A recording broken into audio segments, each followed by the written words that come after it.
इस कार्यक्रम के पुण्यार्जक हैं गुणायतन परिवार। गुणायतन परिवार द्वारा भोपाल में बड़ी सार्थक पहल की गई है, जिसमें बच्चों को संस्कार युक्त और गुणवत्तापूर्ण शिक्षा देने का मौका मिल रहा है। ये बच्चों की व्यवस्था की गई है, जिसमें 6वीं 7वीं के बच्चे इस साल लिए जाएंगे और 11वीं 12वीं और सीए फाउंडेशन के बच्चों को यहाँ रखा जाएगा। ये मेधावी छात्रों को प्रावीण्य के आधार पर उसे प्रविष्टि मिलेगी। पूरे देश भर से प्रविष्टि आएगी। प्रत्येक कक्षा में मात्र 30-30 बच्चों का ही चयन होगा और चयनित बच्चे वे होंगे जो अपनी प्रतिभा के बल पर चुने जाएंगे और उनको एक प्रकार की स्कॉलरशिप दी जाएगी। ये छात्रवृत्ति के तहत पढ़ेंगे। गुणायतन के समाज कल्याण की दिशा में एक बहुत अच्छी पहल है और ये सार्थक पहल है। इसकी शुरुआत भोपाल से हो रही है। ये भोपाल वालों के लिए बहुत गौरव का विषय है।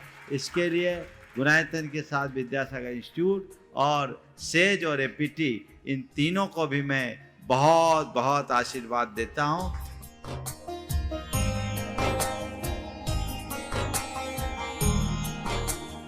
एक आदर्श और व्यवस्थित दिनचर्या का लक्ष्य प्राप्ति में बहुत बड़ा योगदान होता है।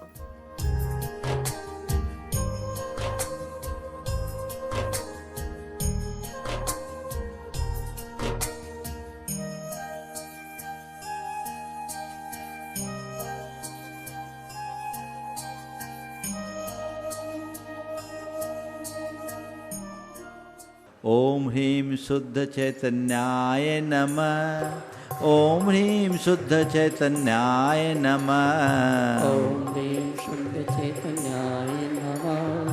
ओम ह्रीं शुद्ध चैतन्याय नमः। ओम ह्रीं शुद्ध चैतन्याय नमः। ओम ह्रीं शुद्ध चैतन्याय नमः। ओम ह्रीं शुद्ध चैतन्याय नमः। ओम ह्रीं शुद्ध चैतन्याय नमः। ओम ह्रीं शुद्ध चैतन्याय नमः।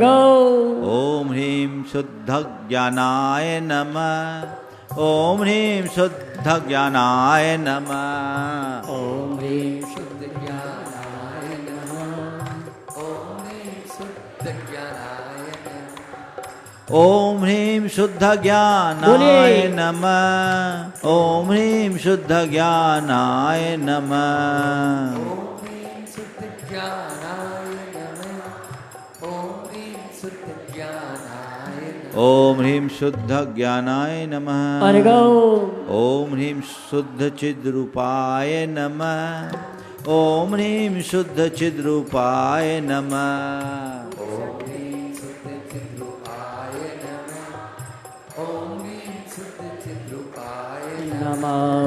ओम ह्रीं शुद्ध चिद्रूपाय नमः। ओम ह्रीं शुद्ध चिद्रूपाय नमः।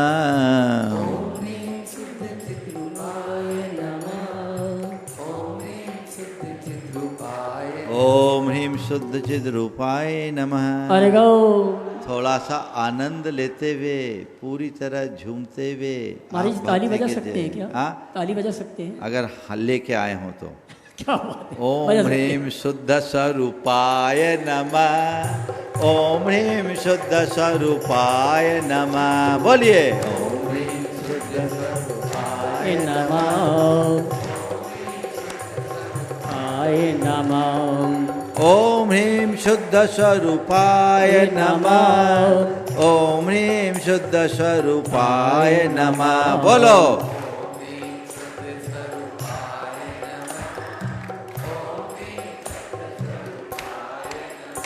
ओम ह्रीं शुद्ध स्वरूपाय नमः। ओम ह्रीं शुद्ध स्वभावाय नमः। ओम ह्रीं शुद्ध स्वभावाय नमः।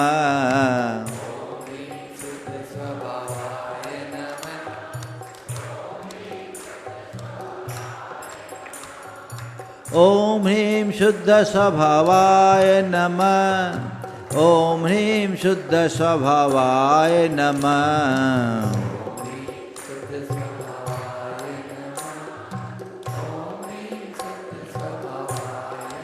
ओम ह्रीं शुद्ध स्वभावाय नमः।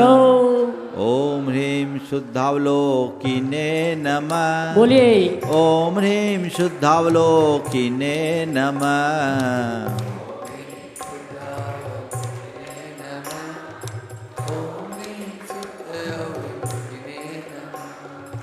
ओम ह्रीं शुद्धावलोकिने नमः। ओम ह्रीं शुद्धावलोकिने नमः।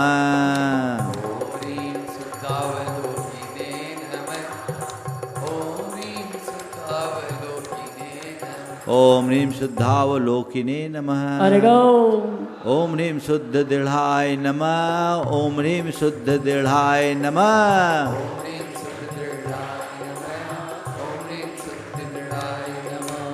ओम ह्रीं शुद्ध दृढ़ाय नमः। ओम ह्रीं शुद्ध दृढ़ाय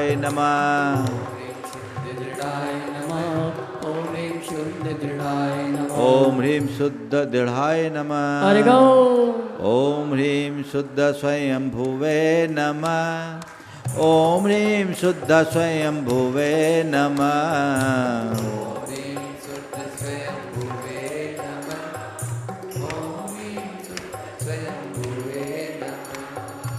ओम ह्रीं शुद्ध स्वयंभुवे नमः। ओम ह्रीं शुद्ध स्वयंभुवे नमः।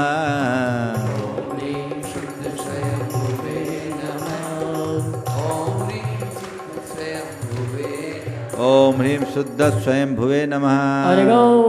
ओम ह्रीं शुद्ध योगिने नमः। ओम ह्रीं शुद्ध योगिने नमः।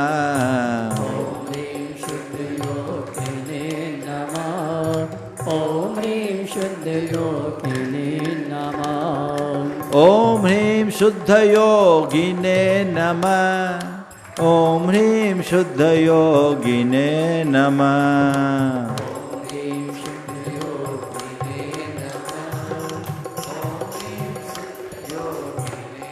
ओम ह्रीं शुद्ध योगिने नमः।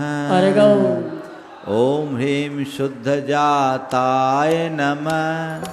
ओम ह्रीं शुद्ध जाताय नमः। ओम ह्रीं शुद्ध जाताय नमः। ओम ह्रीं शुद्ध जाताय नमः।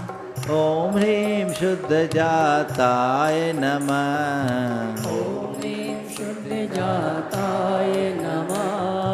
ओम ह्रीं शुद्ध जाताय। ओम ह्रीं शुद्ध जाताय नमः। चलिए 4 मंत्र बिना संगीत के केवल मेरे बाएं वाले लोग बजाएंगे, बोलेंगे बिना माइक के। देखते हैं कैसी आवाज़ आती है। फिर 4 दाएं वाले, तब तो आनंद आएगा। करताल का पूर्ण उपयोग करते हैं बिना ढोलक के। ओम ह्रीं शुद्ध तपसे नमः। ओम ह्रीं शुद्ध तपसे नमः।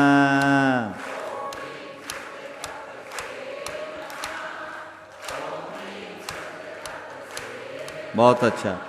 ओम ह्रीं शुद्ध तपसे नमः। ओम ह्रीं शुद्ध तपसे नमः।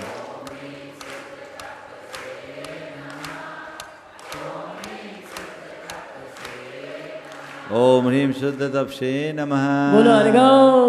ओम ह्रीं शुद्ध मूर्तये नमः। ओम ह्रीं शुद्ध मूर्तये नमः। बोलिए।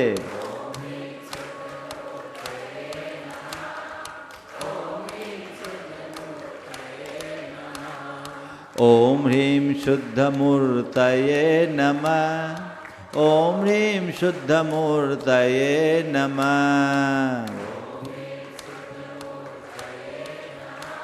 बोलिए। ओम ह्रीं शुद्ध मूर्तये नमः। ओम ह्रीं शुद्ध सुखाय नमः। ओम ह्रीं शुद्ध सुखाय नमः। बहुत बढ़िया।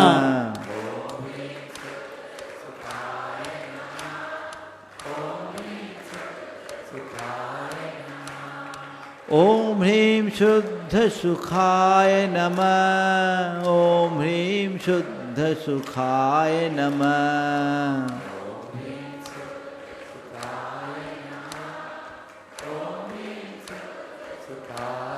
ओम ह्रीं शुद्ध सुखाय नमः। अर्घम। ओम ह्रीं शुद्ध पावनाय नमः। ओम ह्रीं शुद्ध पावनाय नमः।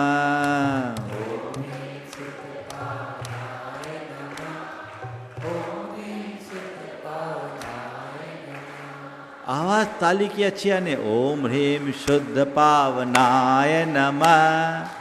ओम ह्रीं शुद्ध पावनाय नमः।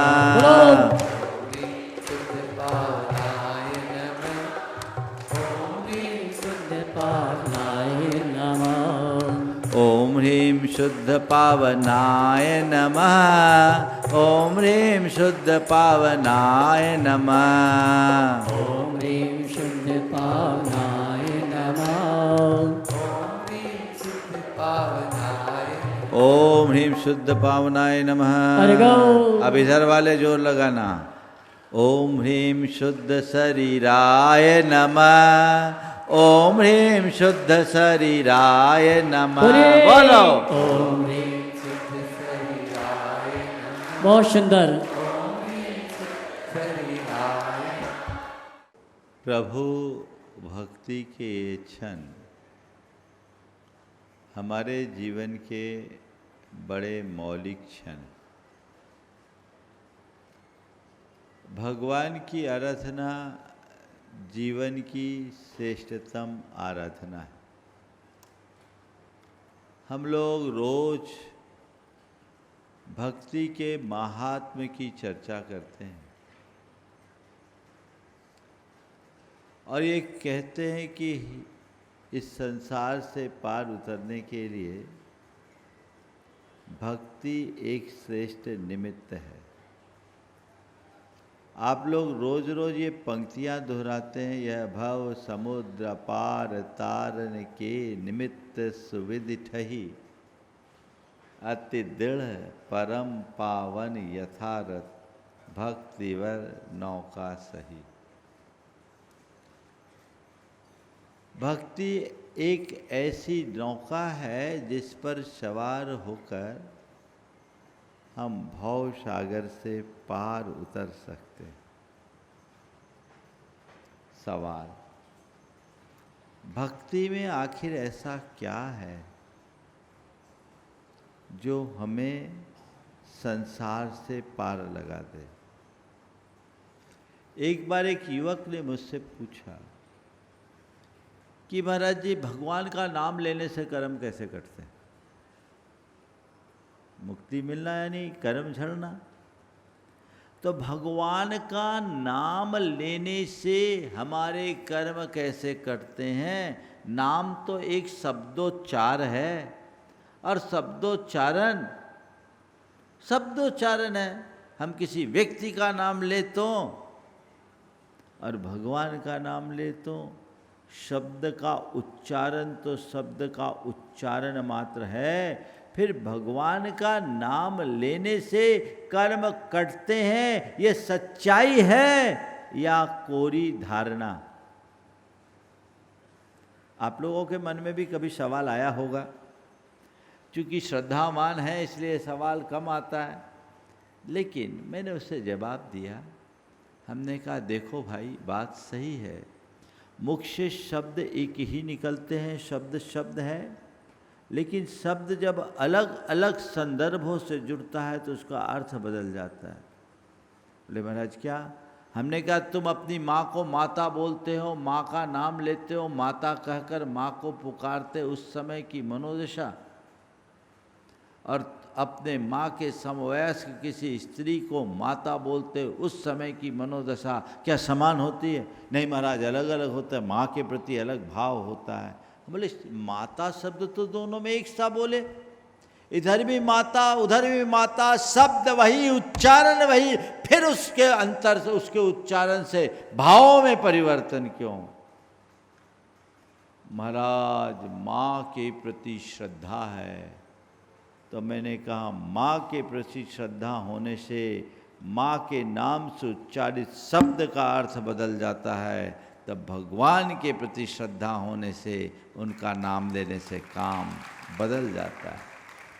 महावीराय नमः। महावीर महावीर महावीर महावीर, राम राम राम राम। आप अगर भगवान को सामने रख करके जपोगे तो कर्म कटेंगे। और कोई राम नाम का व्यक्ति या महावीर नाम का व्यक्ति है, उसका नाम जपने से कुछ नहीं होगा। अरहंत भजोगे तो कर्म कटेगा, और अरहंत पुकारोगे तो हो सकता उल्टा कर्म बंध भी जाए। अब इसके विज्ञान को समझिए। भगवान का नामोच्चार, हम लोग कहते हैं आपके नाम स्मरण हो, आपके नाम स्मरण मात्र से कर्म कट जाते हैं। नाम स्मरण मात्र से क्यों? इसके पीछे एक बहुत बड़ा मनोवैज्ञानिक सत्य छिपा है। जब हम किसी उच्च आदर्श को अपने हृदय में स्थापित कर लेते हैं तो वही हमारी समस्त वृत्तियों और प्रवृत्तियों का उत्प्रेरक बन जाता है। उनके निमित्त से हमारे अंदर एक अलग प्रकार का आंतरिक अनुशासन प्रकट हो जाता है। तो भगवान का नाम लिए, हृदय में विराजमान है, श्रद्धा है, और श्रद्धा से जो हमारे अंदर की एक भाव तरंग उत्पन्न होती है, उससे हमारे अंदर एक अलग प्रकार का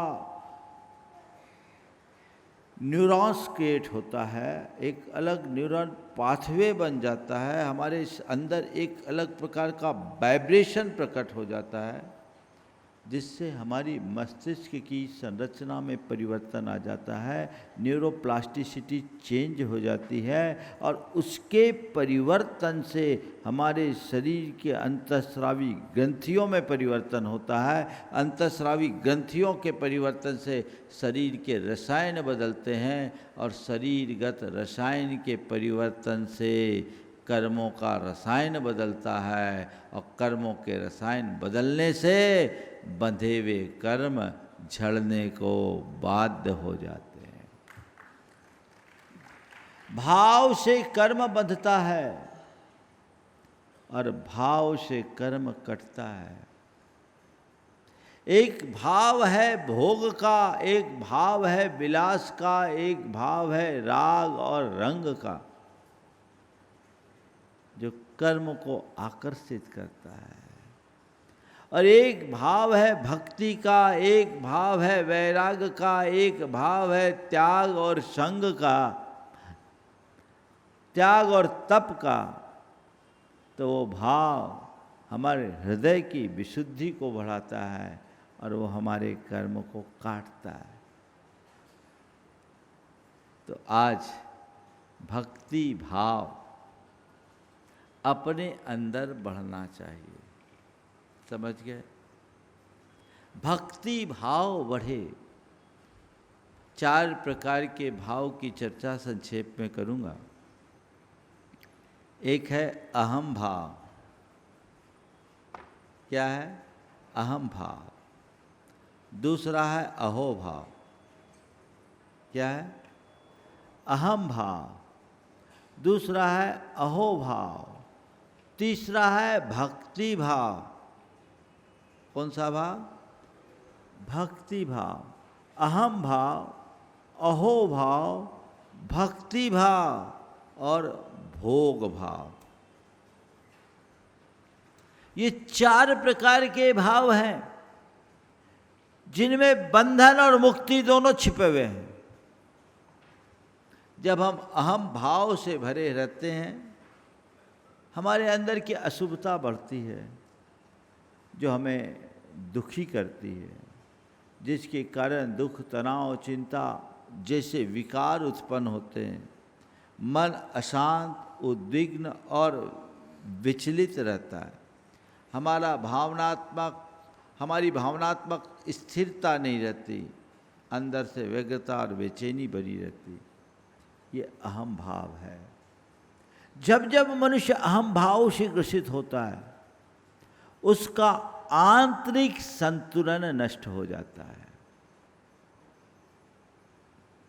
और उसके उलट अहोभाव। अहोभाव का मतलब है अपनी स्थिति में संतुष्ट और प्रसन्न रहने की मनोवृत्ति रखना। अहोभाव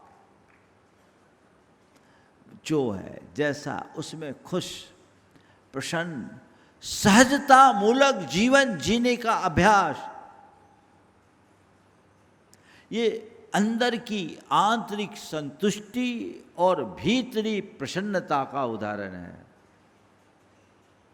जब आपके मन में संतुष्टि होगी, आप अहोभाव से भरे रहोगे, मन में किसी भी प्रकार की आकुलता व्याकुलता नहीं। समझ गए?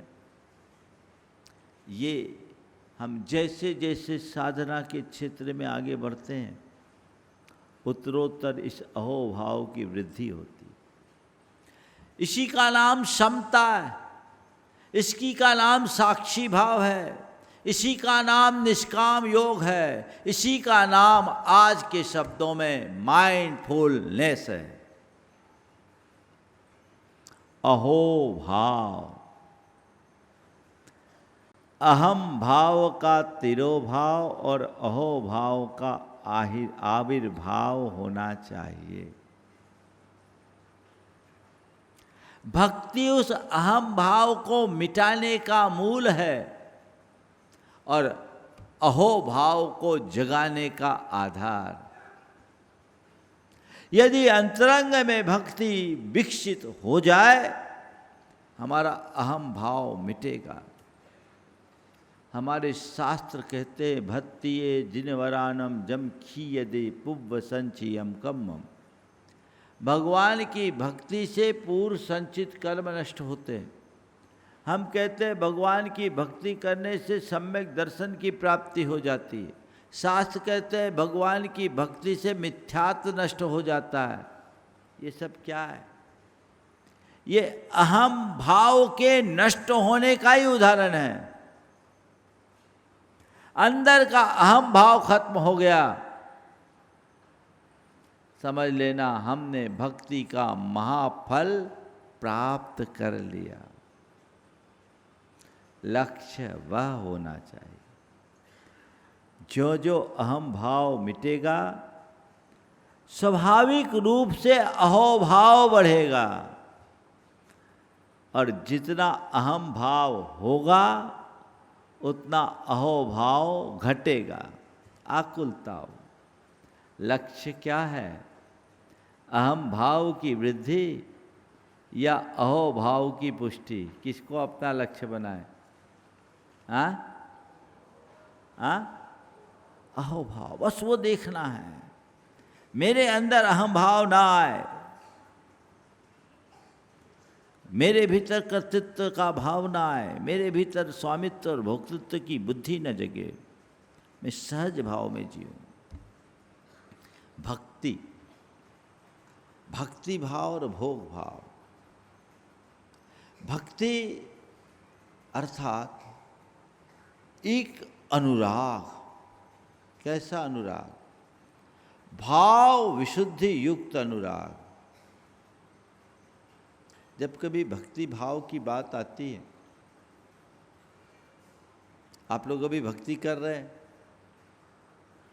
तो आपकी भक्ति भाव में मतलब क्या है? खूब गा बजा के नाच गान कर लेना, ये भक्ति भाव है?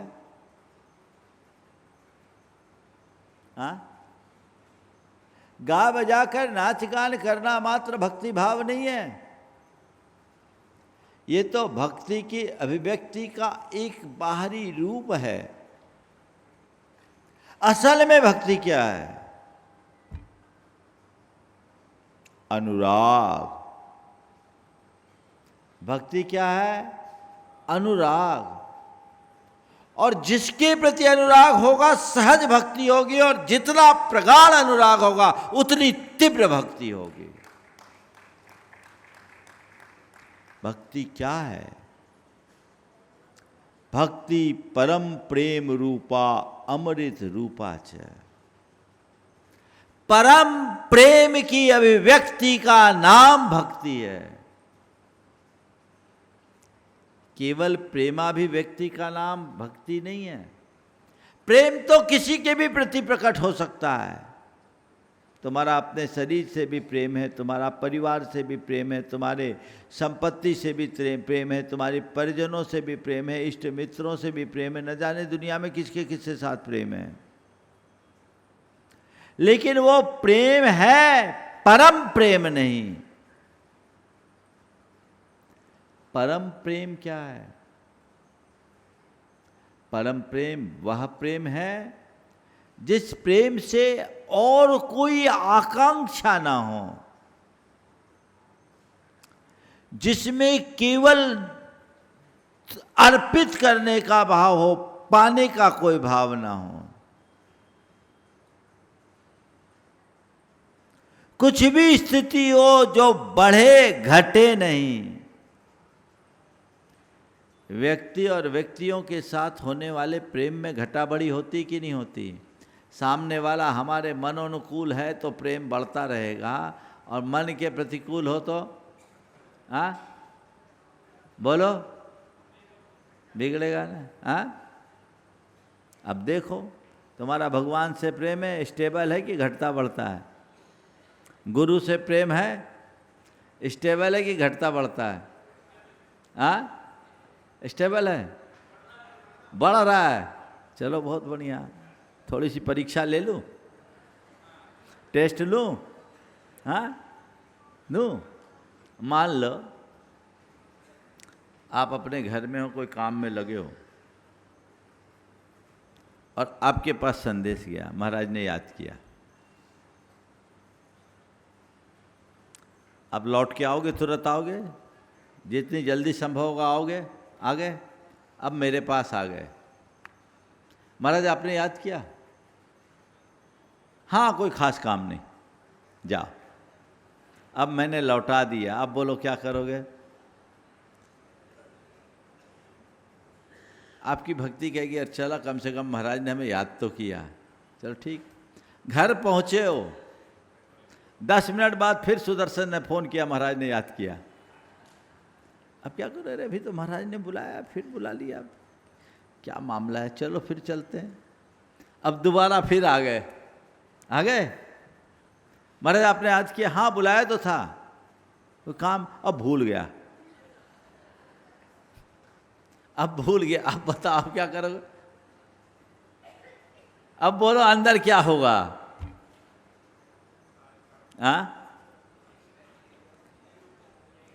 यहीं रुक जाते हैं। चलो तीसरी टेस्ट और ले लो। अब आधा घंटे बाद फिर बुलाया तुम्हें, तुम आगे, महाराज बुलाया, हाँ बुलाया, पर अब देखा तक नहीं, तुम्हारी तरफ देखा तक नहीं, और जो तुम्हारा विरोधी है उससे हंस के बात कर रहे हैं। अब बोलो क्या करोगे? तुमसे तो बात भी नहीं करे, तुम्हारी तरफ देखे भी नहीं, और तुम्हारे विरोधी से एकदम हंस हंस के बात कर रहे हैं। अब बोलो तुम्हारा प्रेम कहाँ जाएगा? ईमानदारी से बोलना, अंदर क्या प्रतिक्रिया होगी? यार पता नहीं आज महाराज को क्या हो गया, 3 बार हो गया, एकदम बुला लिया, सब काम छोड़ कर आए। हम हमेशा महाराज के नाम पर एक पैर पर खड़े रहते हैं, और एक पैर पर खड़े रहने के बाद तो आज तो महाराज ने बिल्कुल कुछ समझ में नहीं, आज क्या हो गया। और देखो तीसरी बार बुलाया, और हमसे हमारी तो बुलाया, महाराज हमारी तब देखे तक नहीं, उससे बात कर रहे हैं जो किसी काम का आदमी नहीं। अब बोलो कहाँ गया प्रेम? बस इसी प्रेम का नाम है पामर प्रेम। ये पामर प्रेम है जो प्रसंग और परिस्थिति के अनुरूप बदले। वो प्रेम संसार को नहीं मिटाता, और जो प्रेम एक बार प्रकट होने पर बढ़ता ही जाए, वो हमें मुक्ति तक पहुंचा देता है। ये भक्ति है, भाव विशुद्धि युक्त अनुराग, परम प्रेम रूप भगवान से ऐसी भावना भाव। भगवान आपके प्रति प्रेम तो हो गया, इस अर्थ में मैं भाग्यशाली हूँ कि आपका नाम लेने का जी करता है। जब भी समय मिलता है मैं आपके चरणों में आता हूँ, आपके पास बैठने का जी करता है, आपसे बात करने का मन करता है, आपकी शरण में रहने का मन करता है। लेकिन भगवान कुछ ऐसा कर दो कि मेरा जो आपके प्रति प्रेम है वो प्रेम केवल आप तक सीमित हो जाए, मेरा सारा प्रेम केवल आप में समर्पित हो जाए, अब और किसी से प्रेम की कोई बात ही ना हो। और जिस दिन मेरा सारा प्रेम भगवान पर केंद्रित हो जाएगा, समझ लेना उसी दिन पूर्ण सम्यक दर्शन प्रकट हो जाएगा, मुक्ति शुरू हो जाएगी। फिर संसार से विरक्ति होती है, भक्ति में विरक्ति का बीज होता है। फिर भोग भाव जगेगा ही नहीं। भोग भाव उसके ही हृदय में जगता है जिसके मन में सच्चे अर्थों में भक्ति भाव प्रकट नहीं है। जो जो भक्ति भाव बढ़ेगा त्यों तो भोग भाव घटेगा। भगवान के प्रेमी बनो। न जाने अभी कितने कोई प्रेमी बन चुके, लेकिन भगवान का जो प्रेमी बनता है वो जगत पूज्य बन जाता है। एक भक्त भगवान के पास गया और भगवान से शिकायत भरे शब्दों में कहा, भगवान आपने मेरे साथ बड़ा गलत किया, आपने मेरे साथ बहुत गलत किया। बोले क्या? बोले मैं आपके प्रति इतना प्रेम करता हूँ, आप मेरी तरफ देखते ही नहीं। अरे आपको अगर मुझसे प्रेम नहीं करना था तो आपने एक तरफा प्रेम इतना बढ़ाया क्यों? पहले ही मुझे सावधान कर देते। मैं आपके पीछे एकदम पागल हो गया और आपके पीछे लगा हूँ, आपसे इतना प्रेम करता हूँ और आप मेरी तरफ देखते तक नहीं, आपके मन में मेरे प्रति रंच मात्र प्रेम नहीं, अब मैं कैसे रहूं? भगवान ने कहा, देख मैं तुझसे प्रेम करने को तैयार हूं, मैं तुझसे प्रेम करने को तैयार हूं, पर मेरी एक शर्त है। बोले बोलो भगवान। मैं तुझसे प्रेम करने को तैयार हूं पर मेरी एक शर्त है। बोले बोलो भगवान क्या है? बोले मैं तुझसे प्रेम करूंगा पर तभी जब तू केवल मुझसे प्रेम करेगा। मैं तुझसे प्रेम तभी करूंगा जब तू केवल मुझसे प्रेम करेगा। अभी तू कहता है कि तेरा मुझसे प्रेम है, पर मैं देखता हूं जितना मुझसे प्रेम है उससे कहीं ज़्यादा दुनियादारी से प्रेम है। जिस दिन दुनियादारी का प्रेम छोड़कर मुझसे प्रेम कर लेगा उस दिन मैं तेरा हो जाऊंगा। और तेरा क्या होगा? जिस दिन भगवान मेरे होंगे उस दिन हम खुद भगवान हो जाएंगे। बस यही है भगवान का संदेश। सिद्ध चक्र की आराधना में अगर मन में इतने भाव भी जग जाए कि हमारी विषयाभिलाषा विषयाशक्ति मंद पड़ने लगे, भोगाशक्ति छीन हो जाए, संसार का आकर्षण घटने लगे, तो समझना हम रचनात्मक दिशा में आगे बढ़ रहे हैं और ये हमारी उपलब्धि का आधार है। इससे हमारे कर्मों की निर्जरा हो रही है। सार संक्षेप में अभी इतना ही। सिद्ध भक्ति हमें प्रारंभ करनी है, बाकी बातें समय पर होते रहेगी। कल का दिन विशेष दिन है। कल गणधर वलय विधान होना है। 64 अर्घ चढ़ेंगे और उसमें गणधर वलय विधान बहुत महिमाशाली विधान है। गणधर वलय की महिमा अगर आप जानना चाहते हैं तो इन 4 निमित्तों से जान सकते हैं। किसी की मुनि दीक्षा होती तो उसके पूर्व गणधर वलय विधान किया जाता है, जो शुद्धि का आधार है। हम मुनियों का जो पाक्षिक प्रतिक्रमण होता है उसमें हम लोग गणधर वलय का पाठ करते हैं। ये विशुद्धि का आधार है, समझ गए? आप लोग रोज पूजन करते हैं, उसकी प्रारंभ में आप परमर्षि मंगल में नित्य प्रकंपाद्भुत केवलौघा बोलते हैं।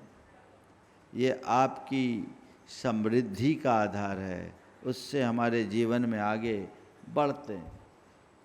ये गणधर वलय का पाठ करने से सब प्रकार के विघ्नों का वारण होता है।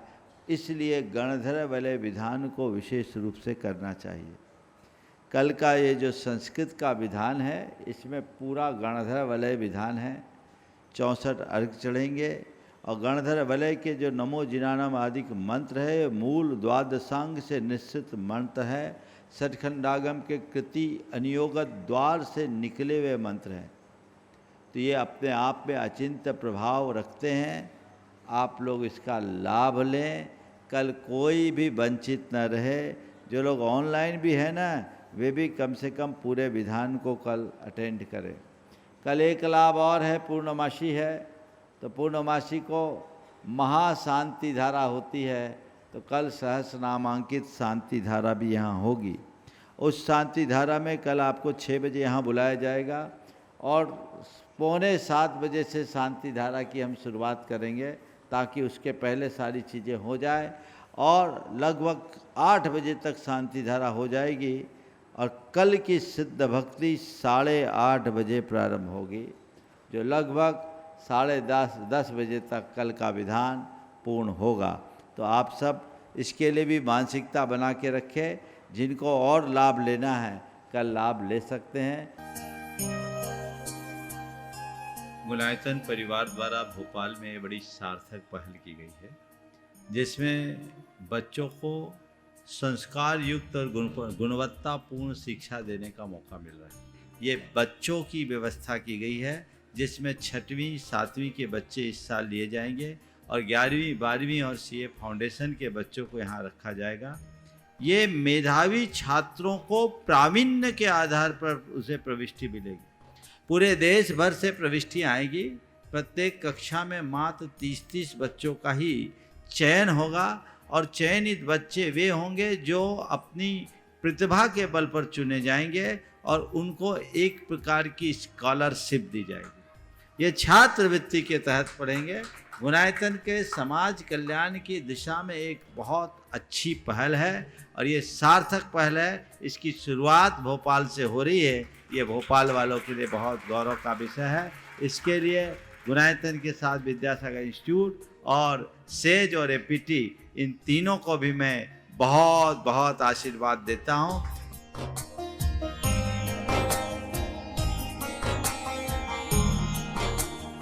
एक आदर्श और व्यवस्थित दिनचर्या का लक्ष्य प्राप्ति में बहुत बड़ा योगदान होता है।